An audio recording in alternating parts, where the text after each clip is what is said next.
नमस्कार साथियों, स्वागत है आपका हमारे चैनल टीएनटी ज्ञान में।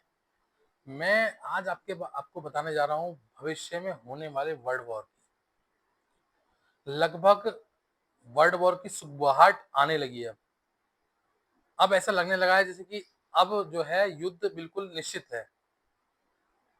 ऐसा क्यों कह रहे हैं आप? हम इसलिए ये बातें कर रहे हैं क्योंकि आप देख रहे होंगे लगातार किसी न किसी देश की तरफ से ऐसी घटनाएं हो रही हैं, ऐसे आंदोलन हो रहे हैं जिससे कि ऐसा लगता है कि अब जो है कोई भी देश चुप रहने को तैयार नहीं है। उसकी वजह क्या है मैं आपको बिल्कुल विस्तार में बताऊंगा इसके बारे में कि ऐसा मुझे क्यों लग रहा है। अभी जो अमेरिका के विदेश सचिव हैं या अगर डिफेंस मिनिस्टर हैं, जो वहां क्योंकि वहां सेक्रेटरी ही मिनिस्टर होते हैं, ठीक है, तो वहां के जो डिफेंस मिनिस्टर हैं,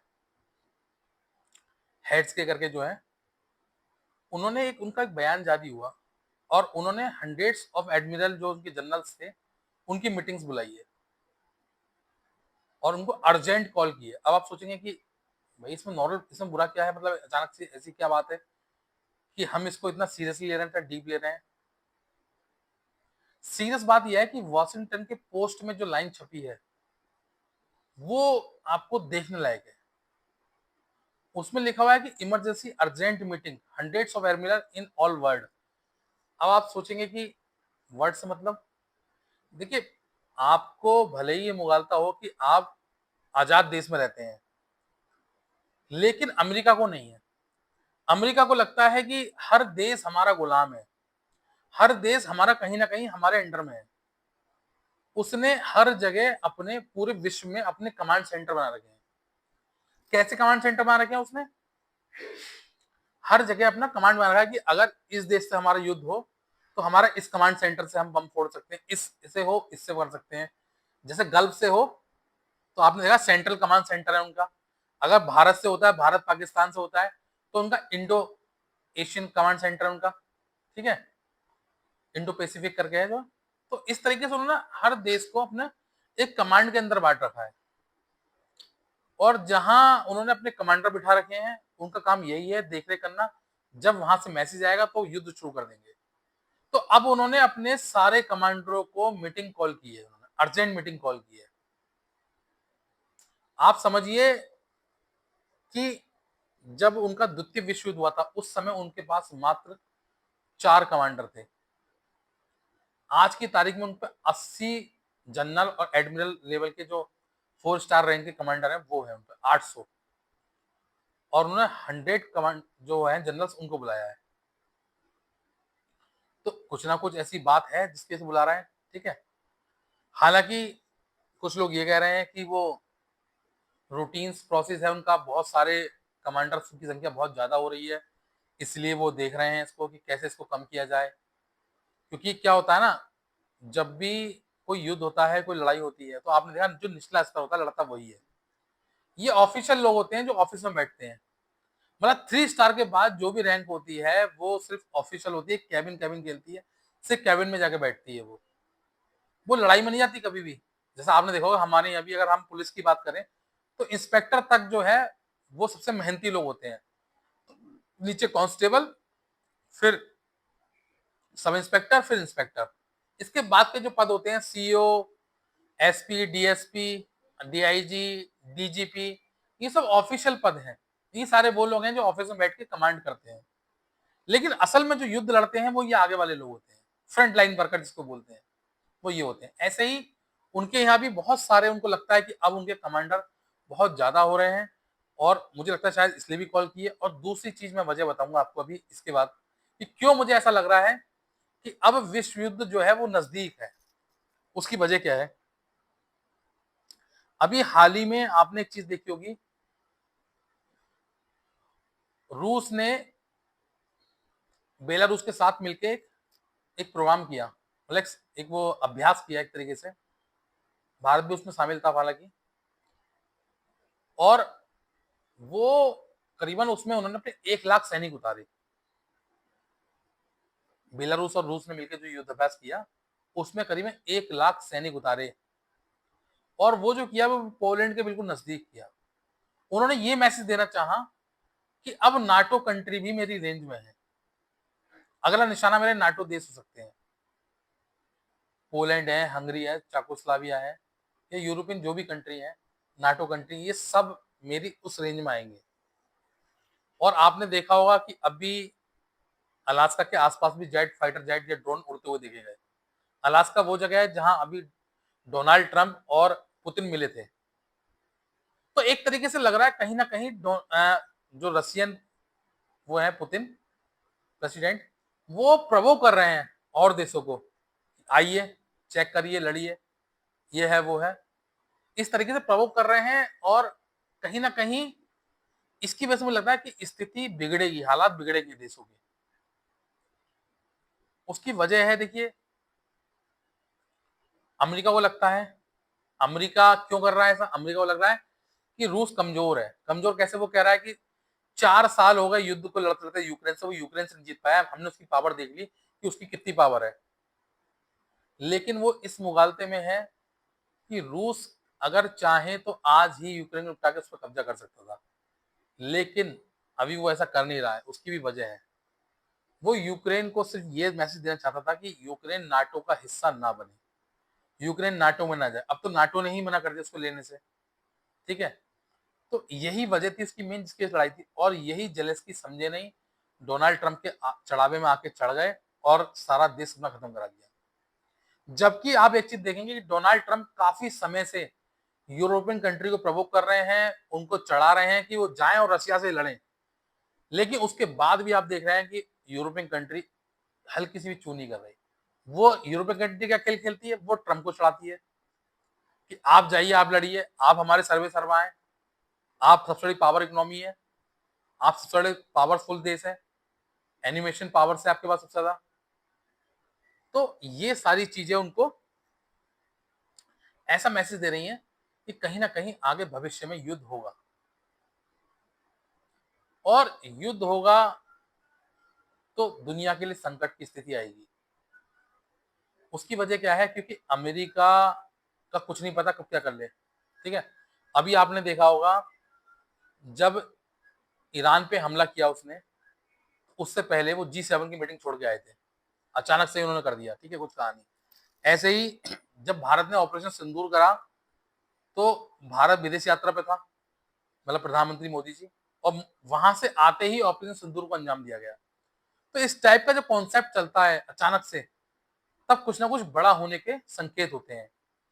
और अब जो उनके हंड्रेड्स ऑफ कमांडर को उन्होंने कॉल की है, तो कहीं ना कहीं मुझे लगता है कि शायद उनका कुछ ना कुछ ऐसा होने वाला है। और अगर ऐसा होता है, मुझे लगता है कि अगर अमेरिका ने एक भी स्टेप आगे बढ़ाया अपना रशिया के अगेंस्ट, तो रशिया चुप होने वाला नहीं है। देखिए रशिया का मैं एक चीज बताता हूँ आपको, अगर आप परमाणु बम की बात करें आप, तो रशिया पे अमेरिका से ज्यादा परमाणु हथियार है। रशिया अमेरिका से कम नहीं है किसी भी हाल में। भले ही अमेरिका लार्जेस्ट इकोनॉमी है, लेकिन पावर्स के मामले में रशिया भी कम नहीं है। भले ही अब वो सोवियत संघ के बराबर पावरफुल देश तो नहीं रहा, लेकिन वो इतना कमजोर भी नहीं है कि अमेरिका उससे सीधे 1-1 लड़ ले। तो अब देखते हैं कि अमेरिका ने क्या प्लानिंग की है, आगे भविष्य में क्या करता है वो ऐसा। लेकिन मुझे ऐसा लगता है कि कहीं ना कहीं अमेरिका तैयारी कर रहा है। उसकी एक वजह और भी है, क्योंकि यूरोपियन कंट्री बहुत समय से अमेरिका से कह रही है कि आप युद्ध नहीं रुकवा पा रहे, आप नहीं करवा पा रहे, क्योंकि आप बॉस हैं इसके। और जो यूएन नेशन में हुआ, एक बहुत सारी चीजें उनके अगेंस्ट जा रही हैं, जैसे इसराइल का, वो सॉरी अमेरिका का, वो रूस का और यूक्रेन का वॉर चल ही रहा है, नहीं रोक पा रहे वो। इधर दूसरी तरफ जो यूएन में जाकर फिलिस्तीन को मान्यता देने वाली मैसेज गया, वो कहीं ना कहीं डोनाल्ड ट्रंप को बात बहुत चुभी। आपने भी एक चीज देखी होगी, इसराइल के जो पीएम है बेंजामिन नेतन्याहू, उन्होंने रिकमेंडेड किया है उनको नोबेल पीस प्राइज के लिए। आप समझ सकते हैं इसका मैसेज। उसका आपने शॉर्ट्स भी देखा होगा, वो वायरल हो रहा है, जिसमें बेंजामिन नेतन्याहू उनको नोबेल पीस प्राइज के लिए नॉमिनेट कर रहे हैं, और वो कह रहे हैं कि इनको मिलना चाहिए शांति पुरस्कार। इधर कब करा उन्होंने? जब ये फिलिस्तीन को मान्यता दी है ब्रिटेन, यूरोपियन कंट्रियों ने, बहुत सारे ऐसे देश हैं जिन्होंने फिलिस्तीन को मान्यता दे दी। तो कहीं ना कहीं ये इसराइल के अगेंस्ट जाता हुआ मैसेज है, जो डोनाल्ड ट्रंप के भी अगेंस्ट है। और डोनाल्ड ट्रंप समझ गए हैं कि अब मुझे जो देश हैं वो हल्के में लेने लगे हैं। तो मुझे ऐसा कुछ करना पड़ेगा। इसीलिए जो उनके डिफेंस मिनिस्टर हैं, उनको हम डिफेंस मिनिस्टर नहीं कह सकते, अब उनको वॉर मिनिस्टर कह सकते हैं। उन्होंने अपना जो पद है वो चेंज कर दिया है। पहले सब जगह डिफेंस मिनिस्टर हुआ करते थे। अब उन्होंने उस नाम को जब वो क्या कहते हैं, सॉरी, जब से उन्होंने विभाग संभाला हेड्सगे ने, तब से उन्होंने उस विभाग का नाम बदलकर वॉर मिनिस्टर कर दिया। उन्होंने कहा डिफेंस तो हम करते ही नहीं भाई, अमेरिका डिफेंस करता नहीं, डिफेंस करते हैं बाकी देश, है ना। उन्होंने कहा हम तो लड़ते हैं सीधे, हम तो अटैक करते हैं, तो हमारा जो विभाग होना चाहिए वो वॉर मिनिस्टर होना चाहिए, वॉर मंत्रालय होना चाहिए, इस तरीके से। तो उन्होंने उसका नाम वॉर मिनिस्टर रख दिया। अब वो वॉर मिनिस्टर है, डिफेंस मिनिस्टर नहीं है। अब वो उनका विभाग भी जो है वो डिफेंस विभाग नहीं है, वॉर विभाग है। क्यों? क्योंकि अमेरिका कभी वो डिफेंस नहीं करता, अमेरिका अटैक करता है। आपने देखा भी होगा अमेरिका ने हर बार जब भी स्टेप लिया है तो बहुत चुपचाप लिया है, और ऐसे समय पे लिया है जब सब देश चुप हो जाते हैं, कोई सोचता नहीं, कोई समझता नहीं। देखिए आपको द्वितीय विश्व युद्ध भी याद होगा, जब जापान पे उसने परमाणु हमला किया, उस समय मुझे लगता है जापान लगभग जीतने ही वाला था वो। अगर अमेरिका परमाणु हथियार से हमला नहीं करता उस पे, तो जापान जो है वो द्वितीय विश्व युद्ध जीत जाता।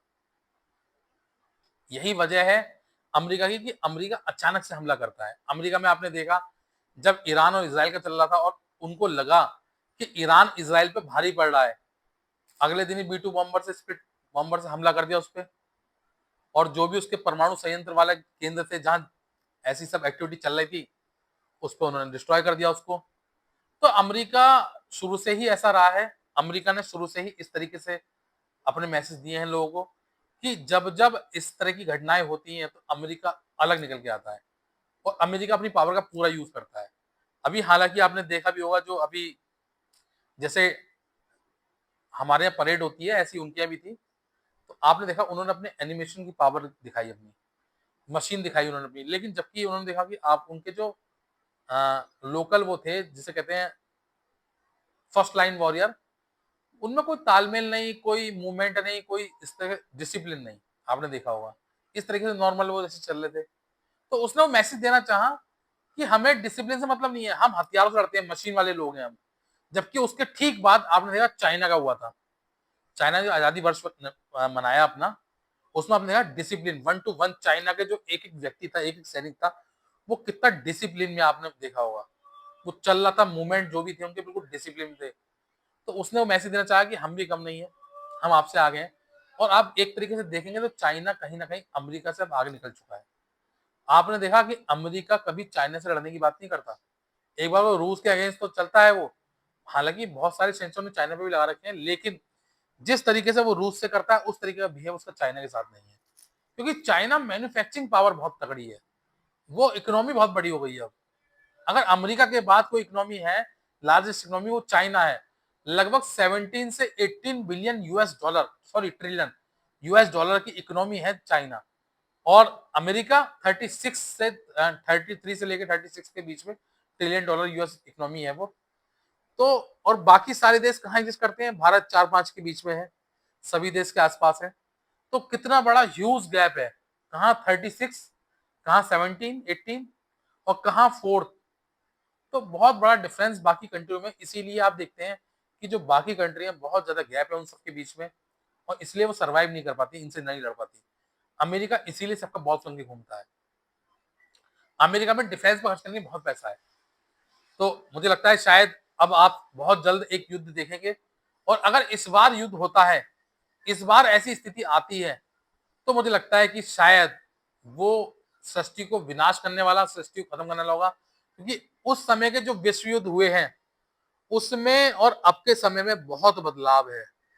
अगर अब जो युद्ध होंगे वो मुझे लगता है कि वो ऐसा विनाश होगा कि आने वाली 7 पीढ़ियां भी बहुत सोचेंगी उसके लिए कि ये क्या कर गए। क्योंकि देखिए जहां भी परमाणु हथियारों से हमला होता है, वहां आपने सुना होगा कि अंधे, बहरे, लूले, लंगड़े इस टाइप के लोग पैदा होते हैं। मतलब कुछ ना कुछ अप्रकृति ऐसा हो जाता है उनका, अप्रकृत हो जाता है उनके अंदर कि वो पूरी तरीके से पनप नहीं पाते। तो ये स्थितियां मुझे लगता है कहीं ना कहीं जो भी अब होगा आगे भविष्य में उनके साथ आएगा ऐसा नौबत। क्योंकि देखिए कोई भी देश किसी से चुप रहने को तैयार नहीं है, दबने को तैयार नहीं है। और अमेरिका की जो इस समय प्रैक्टिस चल रही है, मुझे ऐसा लगता है कहीं ना कहीं अमेरिका अब ये मैसेज देना जा रहा है कि अब हम किसी की सुनने वाले नहीं है, क्योंकि बिजनेस में तो उन्होंने दिखा दिया टैरिफ लगा के, अब वो वॉर में भी दिखाने जा रहे हैं कि मुझे जिससे लड़ना है, मुझे जो करना है मैं करने जा रहा हूं। तो फिलहाल देखेंगे आप कि भविष्य में ये क्या करते हैं क्या नहीं करते हैं। फिलहाल लेकिन लग यही रहा है कि वो अपनी तैयारी कर रहे हैं अमेरिका। हालांकि ऐसा नहीं कि अगर अमेरिका तैयारी कर रहा है तो रूस चुप बैठा है, रूस भी पूरी तैयारी में है, उसको भी पता है कि मुझे कितना खतरा है। तो फिलहाल के लिए तो इतना ही। अगर वीडियो पसंद आई हो तो वीडियो को लाइक करें, शेयर करें और सब्सक्राइब करना ना भूलें। Thank you.